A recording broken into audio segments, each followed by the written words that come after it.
Hey, good morning, everyone. It's Rob Ryder on Monday, September 7th, 2020, which would be Labor Day. And if you look in the corner, it says it's 6:30 a.m. and I'm up doing a video because I'm laboring on Labor Day. Keep that in mind. And today we're going to be talking about Gretchen Has a Hearing on a felony complaint. Now, Gretchen would be Gretchen Esther Whitmer, who believes herself to be the governor of Michigan. But as I pointed out numerous times, Gretchen and really the rest of the alleged public officers at any level, federal, state, local, they haven't complied with the requirements of the 6th Article of the Constitution and taken a proper oath of office. And while they do take an oath of office, what they don't do is comply with the very first law passed by the very first Congress after the ratification of that Constitution, which said in the very first law that a particular oath is the oath that satisfies the 6th Article of the Constitution. And I've shown it many times. I'll show it again. And, it doesn't matter that they had to take another oath for the state or whoever it is. This is the one the federal government requires. And the way the Constitution reads, the Constitution and all laws of the United States are the supreme law of the land, and every judge shall adhere. So, then why are they letting these people get away with not having filed a proper oath of office? So, I've known this for some time, and I've been trying to think, well, what am I going to do with this? And one of the ideas I had, in fact, we're trying it right now, is for somebody who has a court case, for them to call the calendar clerk for the judge, or maybe it has to be the calendar clerk for the chief judge, and ask for a hearing for an order to show cause. And in that hearing, bring up to the fact to the judge that the prosecutor or the plaintiff's attorney or whoever it is has brought an issue to a judge that doesn't have the qualifications to adjudicate it, because the judge hasn't taken the oath in 4 U.S.C. 101. Therefore, the prosecutor or plaintiff's attorney is in contempt of court. So that's what the hearing's for, right? The contempt of court of the plaintiff's attorney. And you're asking for the case to be dismissed and damages. Now, dismissed or discharged, I don't really know which one's the proper term, but most people are used to the word dismissed. So dismissed, and you're asking for damages because a malicious prosecution is covered by that person's insurance policy. Right? I have a general liability insurance policy I've showed before, right? And all the boilerplate stuff that's in the policy. And one of the things it covers is malicious prosecution. So if somebody took you to a court that doesn't have the authority to adjudicate the matter before it, well, that's a malicious prosecution. And it's contempt of court. Well, that'd be more of that on another video. But for today, because I was doing that, I said, well, what else can I do? And, I found a felony complaint form. I filled it out, sent it in, and I got a letter back about having a hearing. Now, it's not quite as straightforward as, Gretchen has a hearing and she has to show up. Because there's always, the devil's in the details, and the court is always scheming. So look at what, let's just look at it. Let's have some fun with it. So, hey, I'm Staff Sergeant Robert Allen Ratluski, United States Army veteran. That's the gentleman that put the complaint in. But you can call me Rob Ryder, and my email address is courtofrecord@aol.com. And phone number 616-712-6179. And I would ask if you could to please help keep the lights on. My PayPal account is Rob Ryder, ROBBRYDER @aol.com. Or you could send it to Robert Allen Ratluski at 10955 14 Mile Road Northeast, Rockford, Michigan 49341. That address may change if we can ever get this addressing figured out that we're supposed to use to be in the proper venue. But for today, that gets the mail here, and or the PayPal account. And if you have a credit card and you wanted to pay that way, you could send me an email. and say, hey, Rob, I'd like to send you a donation for X number of dollars. Please send me an invoice. And then I would send you an invoice through PayPal that you could pay with your credit card. And, well, there you go, right? Modern technology working for everybody. So let's look at this thing that Gretchen Has A Hearing. It's, if nothing else, it's comic relief. So hang on a second and I'll load a few things up. Okay, so in the Michigan legislature, I'm sure that every state has their laws, somehow posted online by now. And in Michigan, it's at this site, right? Legislature.mi.gov. And in the Code of Criminal Procedures, so MCL 764-1 would be the Michigan number, but under the Act, it's 764-1, issuance of process, authorization for issuance of warrant, exception, making a complaint for arrest warrant by electronic or electromagnetic means, proof of signing, location. Jeepers, lots of things covered.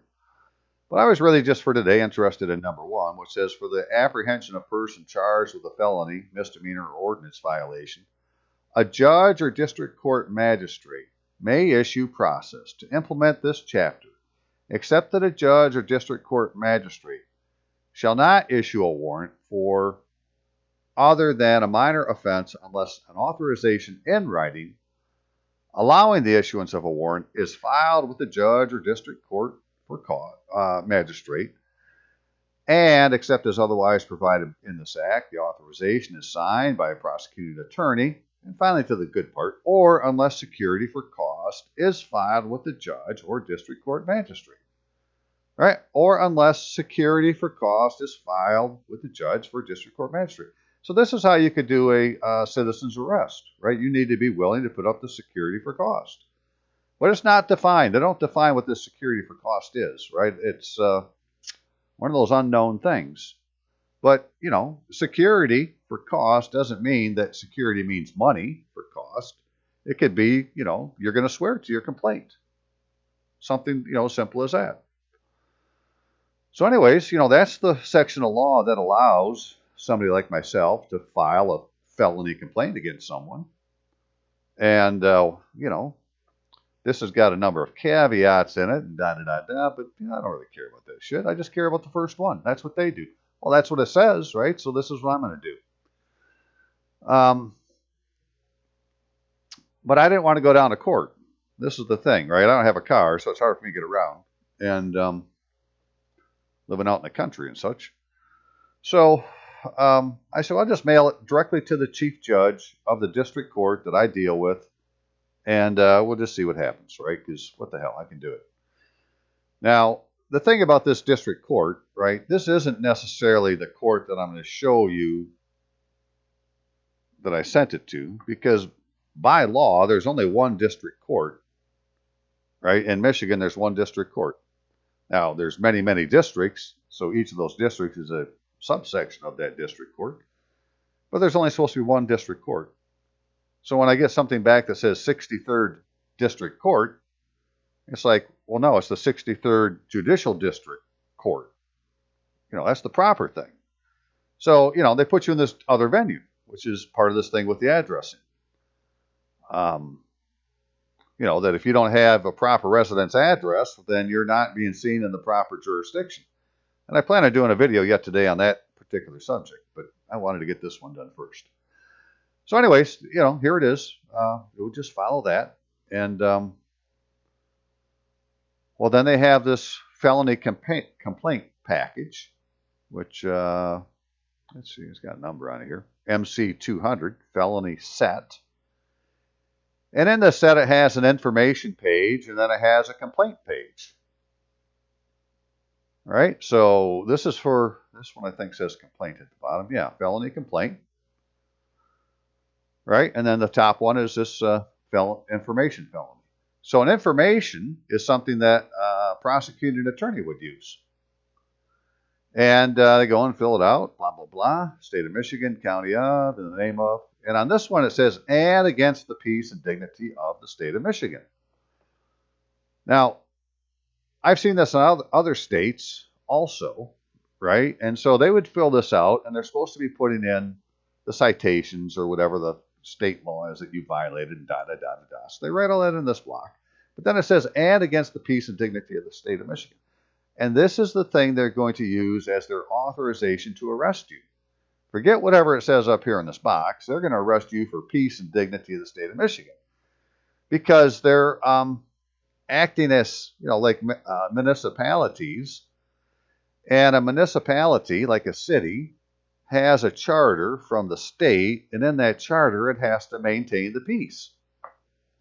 Right? And so that's why, like in Portland, they won't ever call it a riot, although they're starting to do that now. They only say it's a peaceful protest. Because as soon as it's declared a riot by the state, then the city, then the city has a duty to go and quash the frickin' riot. And if you're watching these things that are going on around the country, you'll see whenever they call it a riot, right, the police react. Unless it's called a riot, the police don't do anything. Right? Well, that's being done by who's ever making these decisions that really don't have the authority because they haven't taken the proper oaths of office either. The same as Gretchen Esther Whitmer. Right? She's just a big dog, but the little dogs haven't done it either. And so this is the thing we should be bringing up to these people. You don't have the authority to do this because you haven't taken the proper oath of office. Anyways, this is the information page. Well, that isn't for me because I'm not a prosecuting attorney. But they have a complaint page that you can fill out. And you put in the victim and complaining witness and, they got all sorts of boxes you could fill out. Who the witnesses are.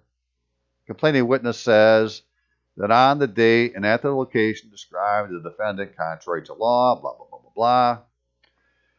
And then you have a box to check saying complaining witness asked the defendant be apprehended and dealt with according to law. Well, yeah, that's what I want to do. And then here's the thing where it's talking in the law, where either it has to be authorized by a prosecuting official or you got to post security for cost.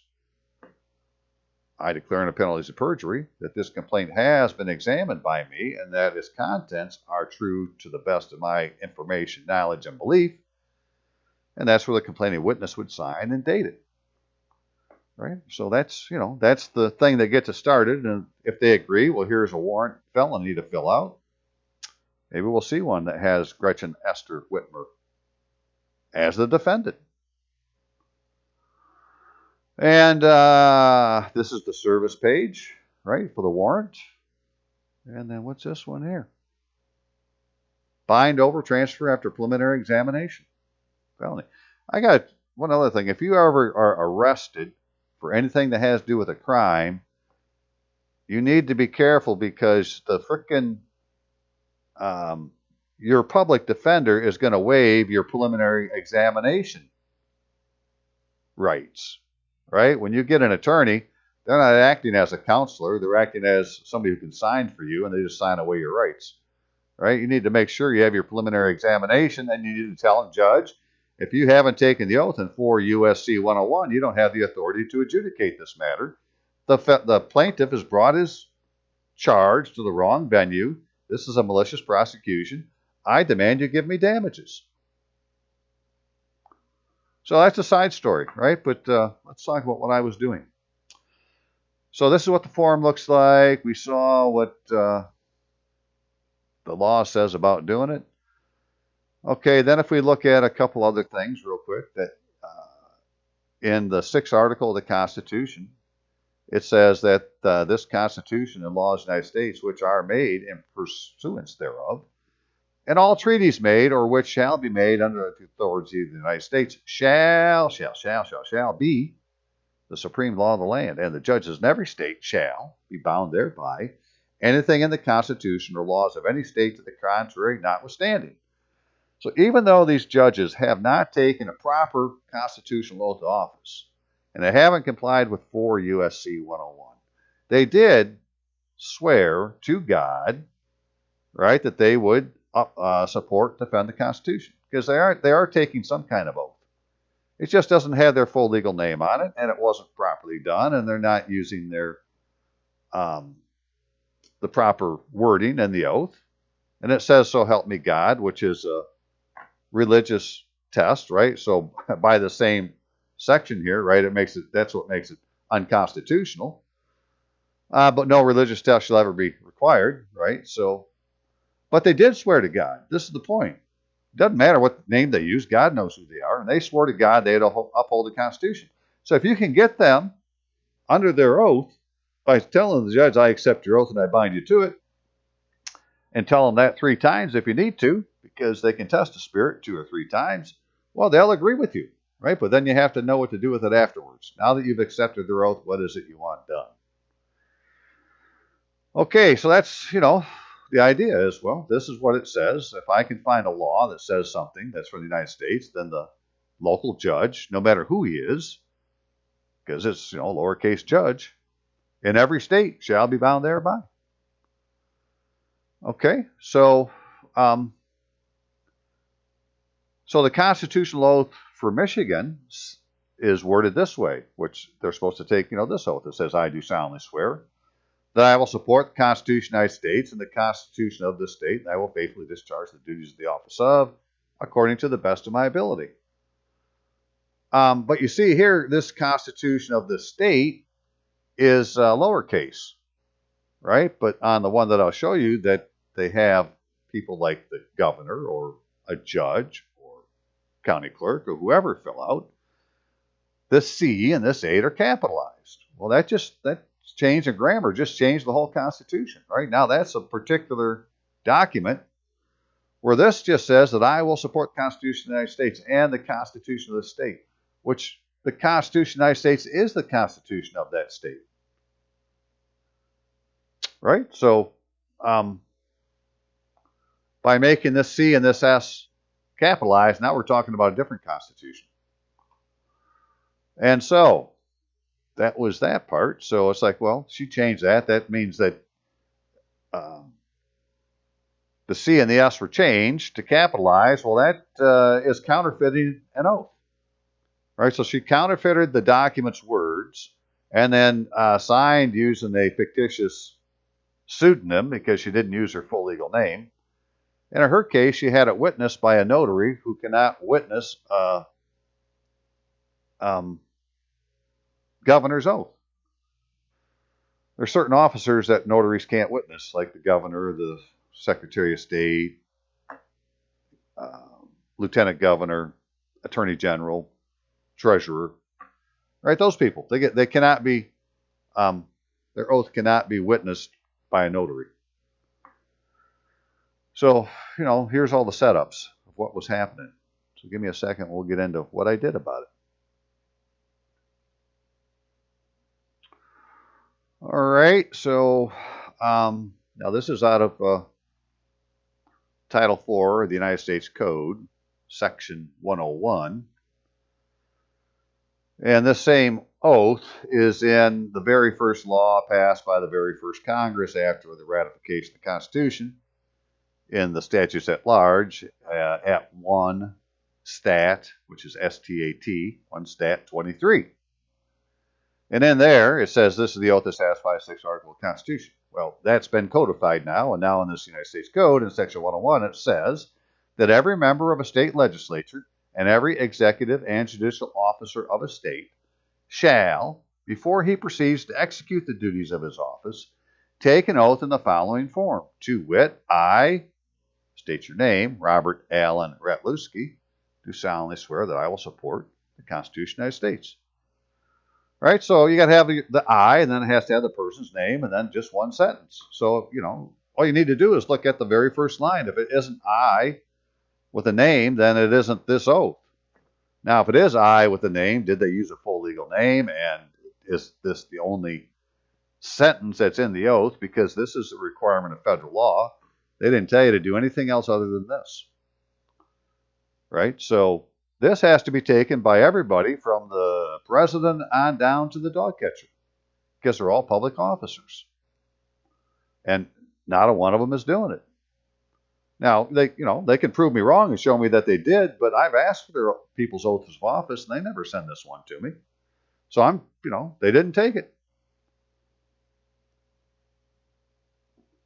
So that's on them, right? Now, they could go take it and get themselves squared away, and hopefully that's what most of them do.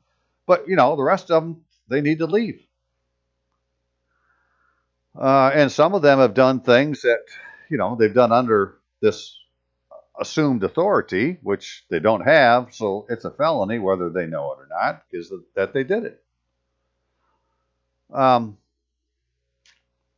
then here's Whitmer's oath. All right, this is the one for Michigan now. This isn't for USC 101, but it's the one out of the Constitution of Michigan, where it says, here's that Constitution of the state where it's been capitalized. Right? And then she signed it as Gretchen Whitmer, which that's not her full legal name. It's Gretchen Esther Whitmer. And it was signed by a notary, which I'd have to go find the law, but there is a law that says a notary can't administer an oath to a governor.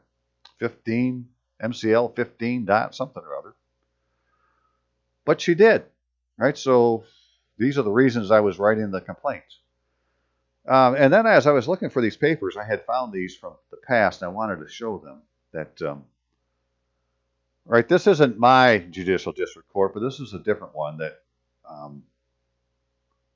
it's actually over in Ionia. And I wanted to show these seals they have, right? So the District Court of the, and then it says State of Michigan. Right? That's this seal. Well, this is, one style. But then, and this one came from the clerk's office, right? This is being sent out by the clerk. Where this one is being sent, same court, right? We got this guy's case dismissed with prejudice. I got to turn this around now. Clockwise.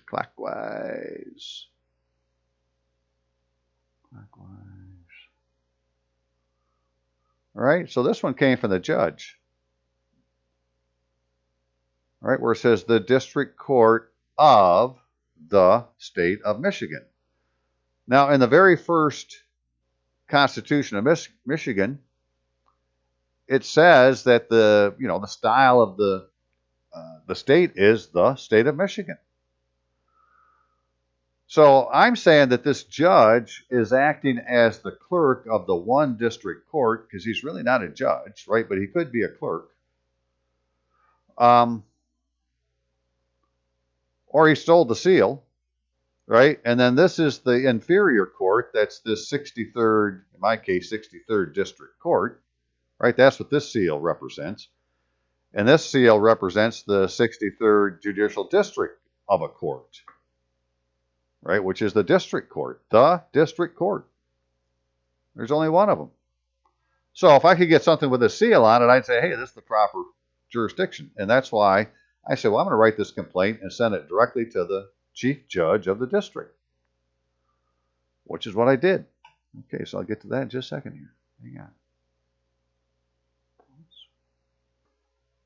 Alrighty. So, felony complaint. The people of the state of Michigan. Defendant's name is Gretchen Esther Whitmer, 111 S Capitol Avenue. Hey, that'd be the state capital. And I said the victim was the United States, and the complaining witness was me, Staff Sergeant Robert Allen Rutluski, U.S. Army. I would have said United States Army, veteran, if they'd give me more room, but I don't like to use, an acronym if I don't have to. But that's what fit in there. And when was it? Well, I said it was December 6, 2018, because that was the date that she signed the oath of office. That was supposed to satisfy the state constitution. Witness is, that's me, Staff Sergeant Robert Allen Rutluski, United States Army veteran, DOD ID with a Michigan ID, phone number, just so that everybody knows who it is. Nothing follows. And I said, the complaining witness says that on the date and location described, defendant contrary to law.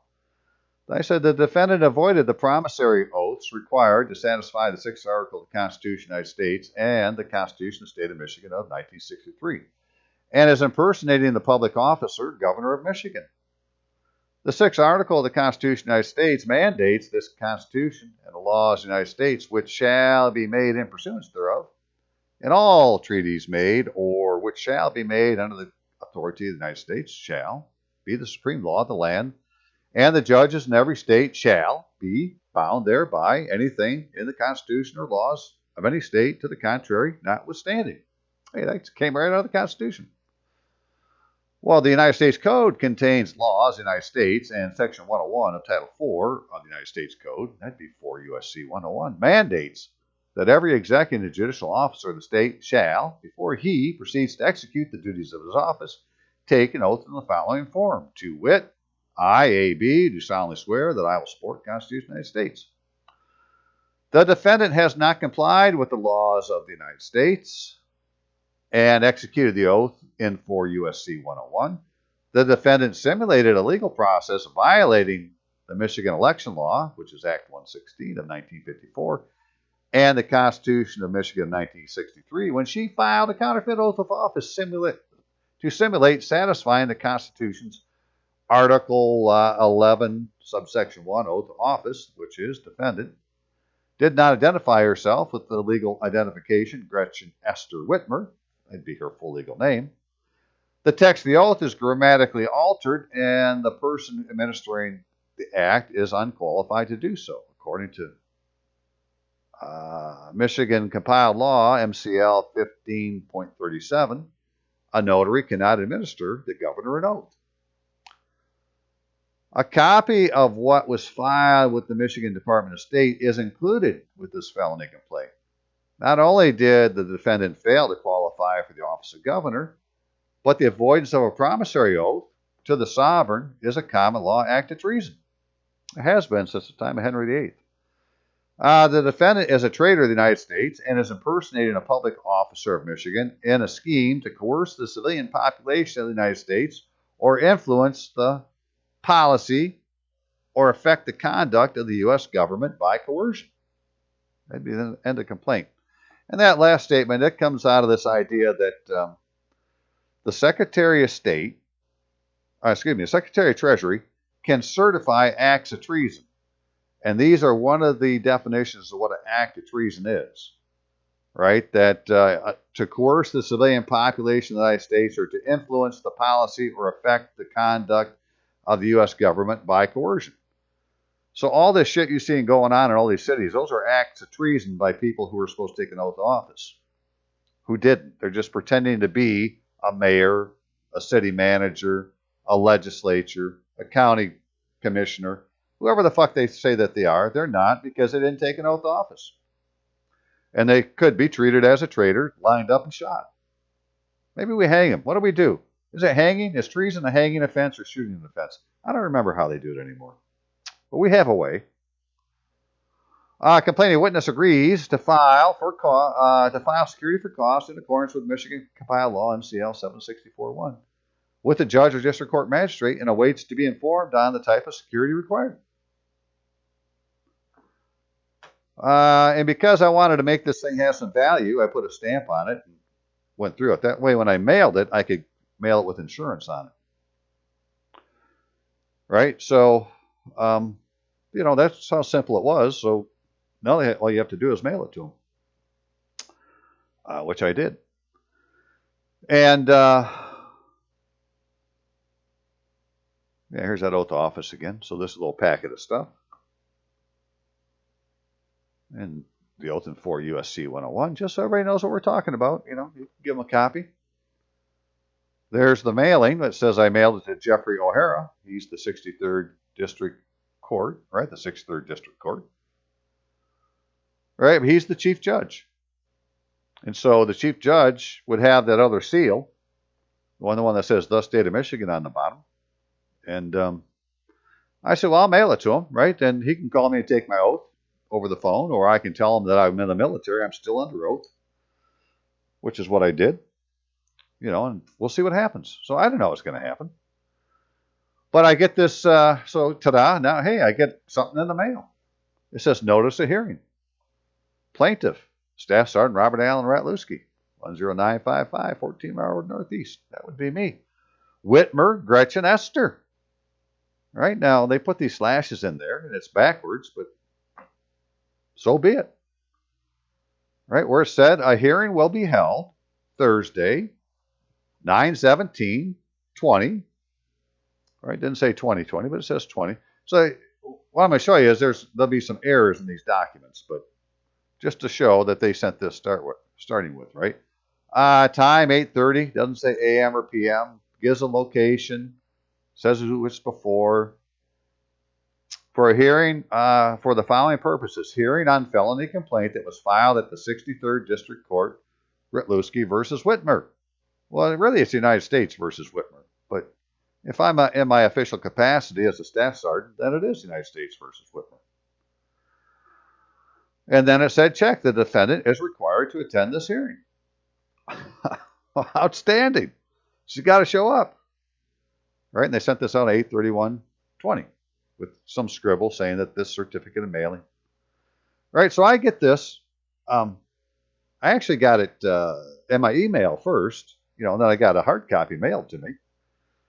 But within an hour or two of this being mailed to me, I got a recall notice in the email, right? And then a couple days later, I get another one sent to me. It said it was amended. Right? It's got the same number, but in neither case does this have a district court, because this form here is a friend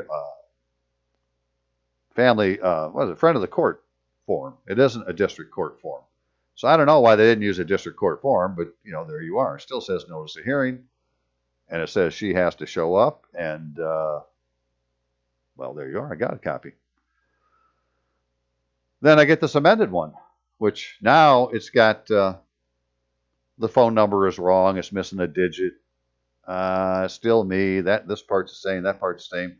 This one says 8:38 a.m. The other one didn't. This one says 2020. The other one didn't.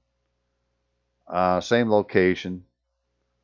This one has hearing on requested complaint submitted to the 63rd District Court, Ritluski versus Whitmer, right? So they've changed the purpose. And it says that I need to be there. Right now the plaintiffs are required to attend. So obviously there's some kind of scheme going on, right? It completely changed. And this one was mailed also, right? So now the thing is, right, so I could say, well, this one says it's been amended, so this one doesn't matter anyways, right? This one says it's amended, and this one doesn't. So this must be what it was amended to. This is the proper one. It's just, how do you use the word amended in a sentence? Does amended mean this is the proper one because it says amended on it? Or is this the proper one because it doesn't say amended? Right? Because I'd say, well, that's what it means. That if this says amended on it, it means, well, this one's no good anymore, and we're going to this other one. So there you are. I said, okay, well, I don't need to appear. Right? The defendant needs to. And this is the envelope that come in. So it says 63rd District Court, right? It doesn't say 63rd Judicial District Court. And here's that seal where it says the District Court of the, and then State of Michigan on the bottom, which is different than the one that just says the District Court of, and then State of Michigan on the bottom. So this is coming from the wrong venue, as far as I'm concerned, but they sent them to me anyways. And it was like, well, what can I do with this now, right? Because technically, the way they have this written, if this was the proper one, right, because it doesn't say amended on it, and I showed up, well, then I'd be showing up as a defendant.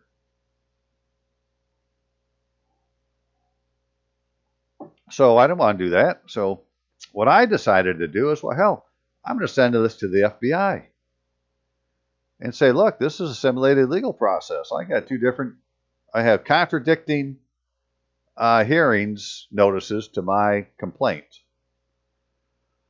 And so I did. So let me show you that while we're here. Hang on a second. Alrighty. So I sent it to Stephen D.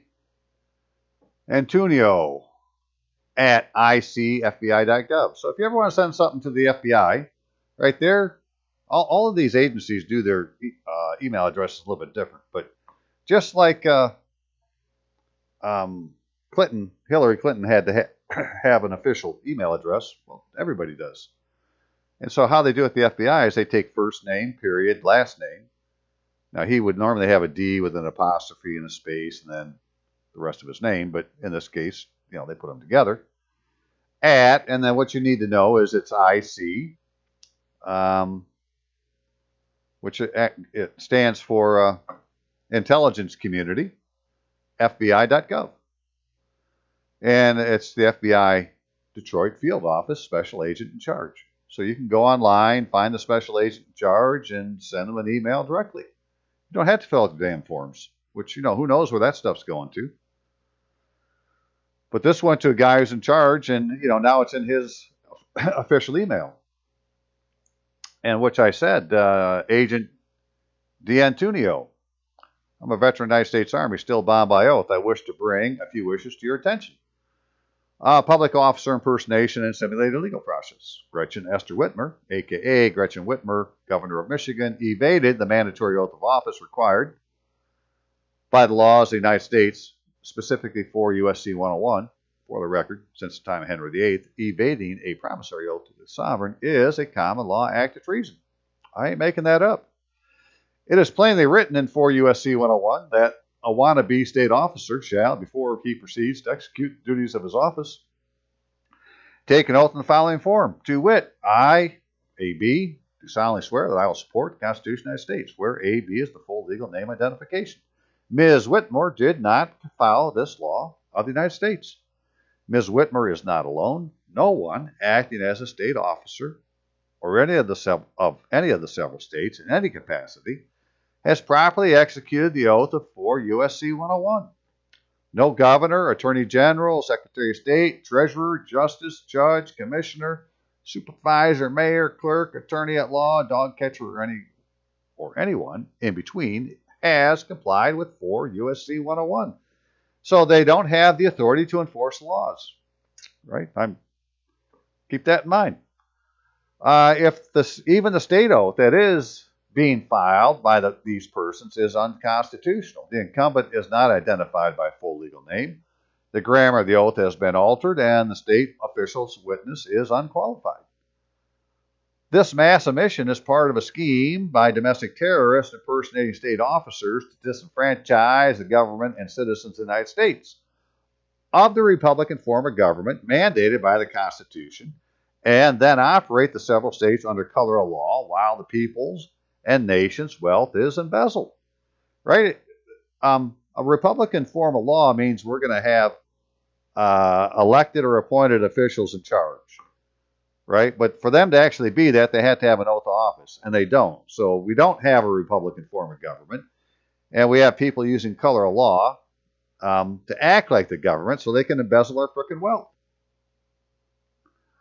I have attempted informing the government of this situation in numerous ways, including recently filing a felony complaint with the Michigan 63rd Judicial District Court Chief Judge. Not surprisingly, I received in reply an unauthorized process from a person impersonating a public officer, as defined by Michigan Penal Code Section 217C. I include both the complaint and the replies as an attachment.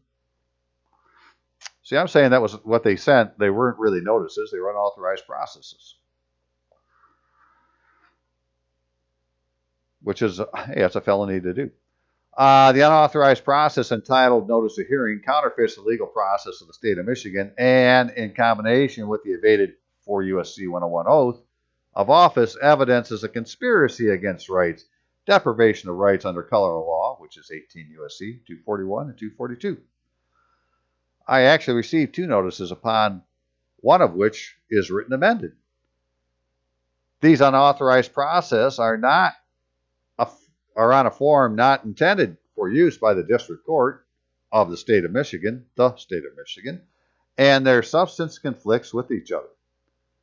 Agent D'Antonio, take notice that oath in 4 U.S.C. 101 originates in the first law passed by the first Congress after the ratification of the Constitution of the United States, which is 1 Stat 23, wherein it requires every officer of the United States, you, and the several states to execute the oath to satisfy the 6th Article of the Constitution. You have not executed the oath of 1 Stat 23, and the alleged oath you did file was recorded on a document entitled Affidavit of Appointment, which is the standard Form 61, which bifurcates the wording of the oath in 5 U.S.C. 3331, which is the oath that they take. An affidavit is not a promissory oath, and changing the form of the oath invalidates its official character. Agent, you and all federal employees need an oath redo. 5 U.S.C. 3331 specifically states, this section does not affect other oaths required by law. Those other oaths include 4 U.S.C. 101/1 Stat 23, which is the same oath. It just depends on what your status is. I have attached the alleged oath of office of members of Congress as recorded in the Congressional Record, January 19, 2019, that evidence of the usurpation of Congress by members who did not file the oath that satisfies the 6th Article of the Constitution. 1 Stat 23, concealed their full legal name on the counterfeit oath they did file, and conspired as spies to steal the state secrets for a foreign power by impersonating officials of the United States. And I've shown all that before, right? That shows in the Congressional Record, well, they're saying they're taking this oath, and here's the names that they're using, and it's not the proper oath, and they're not using their full legal name. And after they get done taking that oath to be a member of Congress, they take another oath to get state secrets that they didn't use their full legal name on. Right? So it's just, simulated legal process. Let's just call it what it is.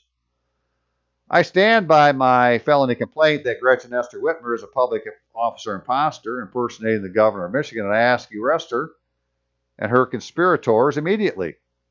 Then take out Nancy and her clan. And then I went into this other section having to do with voting rights, which is another whole thing I'm getting into. I might as well read it. It's not that much. So then I said, this is my second concern. We citizens of the United States are disenfranchised of our federal voting rights by another branch of the scheme orchestrated by esquires and their co-conspirators. I'll give you an example. Article 2, Section 1 of the Constitution of Michigan states, every citizen of the United States who has attained the age of 21 and resided in the state 6 months and who meets the requirements of local residence provided by law, that's the thing we got to get figured out, shall be an elector and qualified to vote in any election except as otherwise provided in this Constitution. The legislature shall define residence for voting purposes. So, that's what we're supposed to do, is we're supposed to be registered as an elector that makes us qualified to vote in any election. And see, if you're not an elector, you can't vote in municipal elections. So they'll let you be a voter, but they don't want you to be an elector. Anyways, esquires, who are crown agents, just look up the definition of esquire on Wikipedia, and other enemies of the United States have conspired to ensure we, citizens of the United States, do not meet the requirements of local residence by simply ensuring there are administrative errors and omissions in registration records that we appear to have consented to.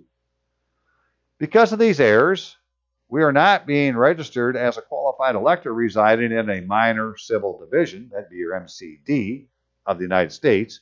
That's what the Census Bureau calls them, minor civil divisions. Doesn't call them cities or municipalities. They're MCDs. So instead, we are registered in an unorganized territory not under United States jurisdiction.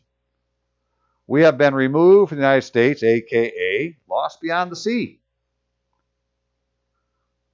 The first 4 pages of Chapter 2 of the Voter Registration of Michigan Bureau of Elections Election Officials Manual outline the process for voter registration. But what is stated is not what is being done. On page 3, it is stated, address used for voter registration purposes are required to be residential address. Residence for the purpose of registration and voting is defined according to Michigan election law as a place at which a person habitually sleeps, keeps his or her personal effects, and has a regular place of lodging. Right? So a place is a place. It's a city. Right? Anyways, so like on my address, they should always show Rockford, right? That's really my mailing address. That's not my residence address. My residence address should be in Oakfield, if Oakfield has a local government. And as it turns out, there's this thing called the Township of Oakfield, which is an MCD, minor civil division, according to the census. So I should be a registered elector in the Township of Oakfield. But they tell me, no, you're in Oakfield Township, Kent County. They don't even say Kent County, Michigan, or Kent County, Michigan, United States. It just says Oakfield, Oakfield Township, Kent County, using an address that shows that the city is Rockford, which is where the mail comes from, but it's not where I reside. Right? So these are the things they're doing to us. As an example, according to the Census Bureau, my MCD place, Township of Oakfield, United States. The township is my township municipality. My place of residence must be acknowledged as being the Township of Oakfield to satisfy the Constitution of Michigan and the Constitution of Michigan of 1963. But I am told by election officials that I am registered in Oakfield Township, Kent County. There's no mention of the state or nation.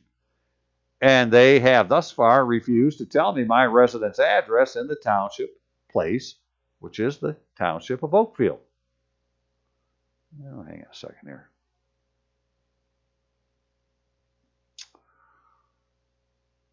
Okay. The simplest explanation of the scheme is that the conspirators convinced citizens of the United States to use a customary residence address instead of a by-the-book residence address. In my case, I'm coerced to believe that 10955 14 Mile Road, Northeast Rockford, Michigan 49341, United States, is my residence address in Oakfield Township, Kent County. Rockford is a city 12 miles away and home of a post office where the mail comes through, but Rockford is not the local government where I reside. The Township of Oakfield is. Why then are they using Rockford instead of Township of Oakfield in my residence address? Even the street name and number, 10955 14 Mile Northeast, differs from the Kent County Road Commission street addressing. The Road Commission, in its official source of street addresses, is the official source of street addresses, and they did not use Northeast and spell out 14 Mile Road for addressing purposes. Right? So if what I'm saying is correct, you need to write out 14 Mile Road, right, for your residence address. And so this is important. Like when you go to get your driver's license, they ask you for your residence address, and then if you have a mailing address, it's different. Right? So you need to have specifically what your residence address is. And they don't want to tell you so far. My by-the-book residence address in the MCD in the United States is probably something like 10955 14 Mile Road, Oakfield, Michigan 49341, United States. But it needs to be certified by my place of residence, aka the Township of Oakfield. Page 4 of the manual states each local clerk is responsible for ensuring the accuracy of the addressing information for his or her jurisdiction. And I want the clerk to certify my residence address.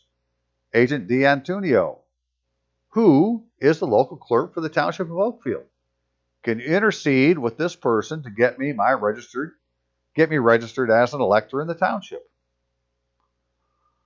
One last piece of evidence the elector registration is not properly executed is found on page 10 and 11 in the manual dealing with the voter information card, which requires said card to be delivered to the registrant to complete the registration process, meaning until you get this card delivered to you by mail, you have not yet been registered.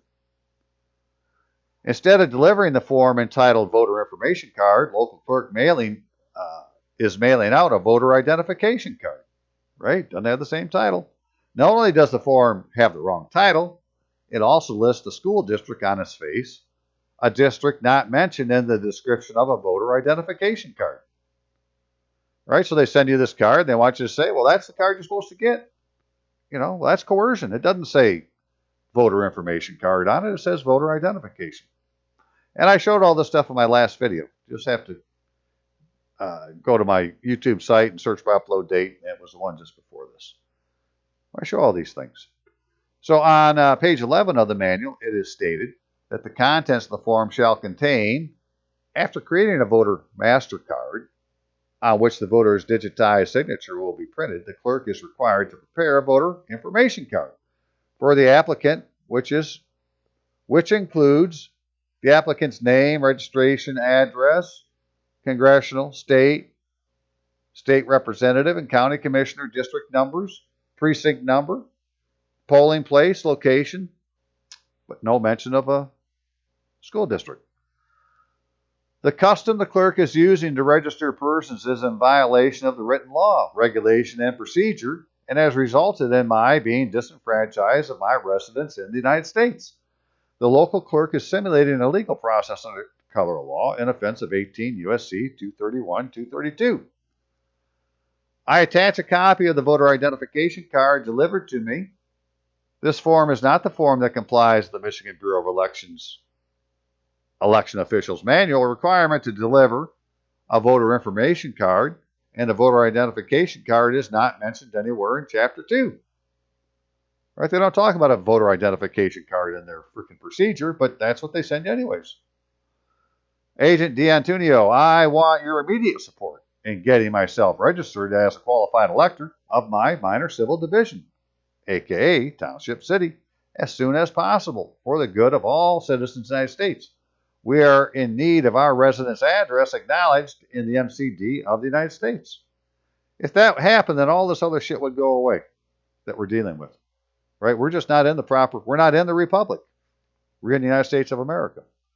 In closing, there are just a couple, these are just a couple of examples of things wrong in the United States, but correcting both problems would restore the Republic and aid in draining the D.C.-style swamps of every state, because it ain't just in D.C., it's in every state capital. I await your reply. Okay, so, I did that because I could. I said, well, I'm not going to put up with getting two pieces of paper with conflicting information on it and, just sit here silently. I'll go ahead and send them to the FBI. And so while I was on that process, I said, well, who else can I send it to? And so I sent one other place, and give me a second here. We'll look at that. So while I was at it, I said, well, I'm going to send it to the Attorney General. Dana Nessel, right? Attorney General of Michigan. So I went to the contact page. And, now I hadn't seen this before, but jeepers, I don't know why it keeps doing that. I want you to stay just like that. For service of process, please indicate service of process in the subject line. I don't remember seeing that before, but I did remember seeing they had an email address. I said, well, there you are. I'll make sure to put in the subject line that this is service of process. So I sent it to her, and it looks something like this. Department of Attorney General, and that was her email address. And since I was doing it, I said, well, I'm going to send a copy back to the court that sent me the damn thing in the first place, so they can all have a wonderful Tuesday when they get back to work. Service of process, case number D208888, United States versus Whitmer. Defendant Gretchen Esther Whitmer is noticed to appear for a hearing Thursday, 9/17/2020, set for 8:30 a.m. before Judge Jeffrey O'Hara at 1950 E Beltline Northeast, Grand Rapids, Michigan, for a hearing on a felony complaint regarding her evasion and counterfeiting of a mandated promissory oaths of office and ongoing impersonation of public officer. Notice of hearing, felony complaint, and exhibits are attached. Remind the defendant to be on time, as failure to appear is a criminal contempt of court, and a warrant for the defendant's arrest shall issue. For the United States, Staff Sergeant Robert Allen Rutluski, United States Army, veteran. Don't give up that official character. So there you go, right? I gave a copy to the Attorney General. I gave a copy to the FBI. I told them my story, how I got the paperwork in the first place, and what I had to say, and why I did it. And, the court was kind enough to send me something back, even if it was a simulated legal process. And, that was the next piece I needed to be able to do something more. So it'd be interesting to see what happens tomorrow. Or nothing will happen. They'll just go silent, which is, one of the things that they like to do also. So, okay, hey, I'm going to leave it there for today. I'm actually going to do another video here in just a minute, I do believe. And this was just an extra for Labor Day. So if you can, please do help keep the lights on. Send a donation to PayPal or through the mail to me. And maybe someday soon we'll get this residence address figured out, and we can all be in the United States instead of lost beyond the sea. Alrighty, have a great day now. We'll see ya.